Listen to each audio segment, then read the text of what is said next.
Hey guys, Mixed Media Girl here. In this video, I am doing an acrylic pour on a pumpkin. This is such a great craft project to do for Halloween. And it's great to do with the kids, with the whole family. It's just super fun. So first of all, I am pouring on a plastic pumpkin, and I got this from Michael's. This is the 9-inch size, but they have them in 6 inches and other sizes. And there are other stores that you can get these plastic pumpkins at, such as Joann's or Target. You can also do this on real pumpkins if you'd like, but I prefer doing it on the plastic pumpkin because then you can reuse that same decor year after year after year. And you can use any colors you like for this. You could go with fall colors, a little more traditional, or you can go more wild like I like to do here with my purples. Now, as a note, the pumpkin is sitting up on top of a canvas, which is catching all of the runoff. So it's going to make a very, very cool pattern. And I have that canvas up on a cake spinner. So as soon as I am done making my pumpkin project, I will work on the canvas. The paints that I'm using are Mixed Media Girl pouring paints. These are ready to go right out of the bottle. You don't have to mix them with anything. They're just ready to use. And I'm using a variety of primarily purples. I did start off with some white, and then I went in there with some royal purple and then some amethyst. Another great reason to do this on a cake spinner is you can turn it as you go so you can see all of the sides. Now this is what's called a clean pour, which means I'm pouring one color at a time. I like this method because you can control your design a little bit more, but it does take longer. It takes a little more patience. The other way that you could do it is as a dirty pour, where you take all of the colors and you put them all together in one cup, then pour it out on the pumpkin, and that does look awesome as well, but this is my preferred method. It just takes longer. And I'm going back and forth with my colors. I'm just using these same colors. I will be adding in one more color, which is a glow-in-the-dark paint. And once again, all Mixed Media Girl pouring paints, ready to use right out of the bottle.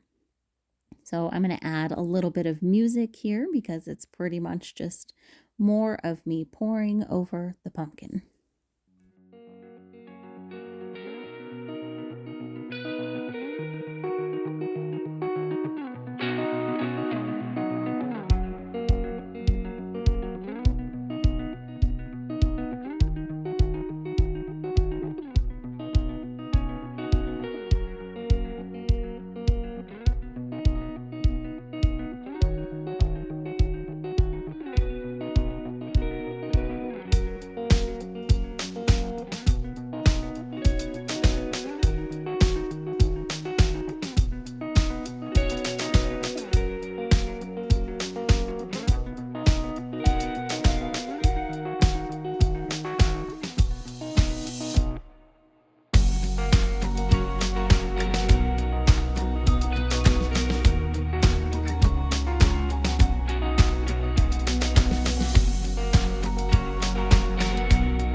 So once I'm done with my design, I like to let it sit for about 5 to 10 minutes and drip over the canvas.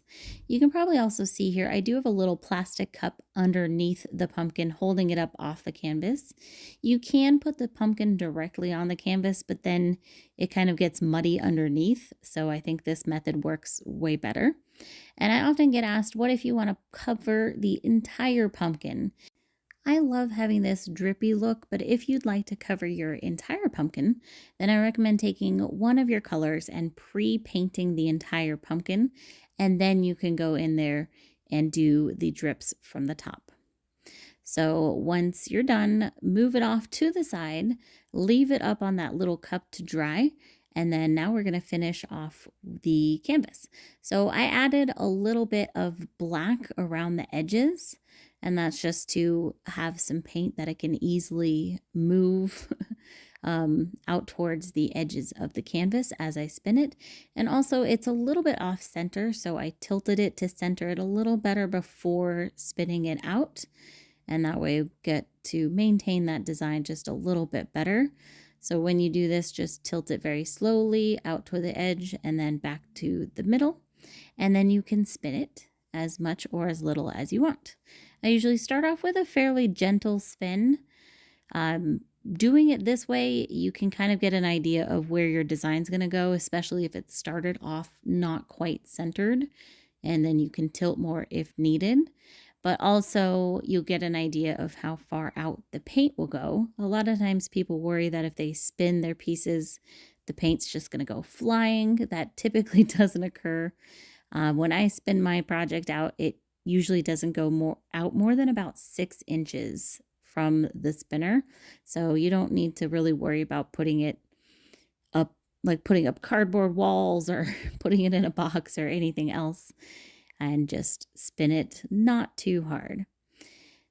Once I've spun it, usually once or twice, I'll go in there and I'll pull the paint out as you just saw towards the edges and get those corners covered. And once again, that's because the paint likes to flow where there's already paint. So it just makes it easier to get your canvas fully covered. Now, even after your canvas is covered, if you want to continue spinning it and spread that design out even more, that's totally up to you. Just do it however you'd like. Now, you can probably see there's a decent amount of paint flying on the table, so that you can either put a canvas underneath this and make another project like that if you'd like. You won't get it fully covered with paint, but it can make a really cool design. Or you can dip things in this paint as it's wet, or you can let it dry and then make other projects like jewelry from it. Now here's how the pumpkin looks, completely dry. I think it's awesome. And then here is the painting. I hope you guys enjoyed this. I'll see you next time.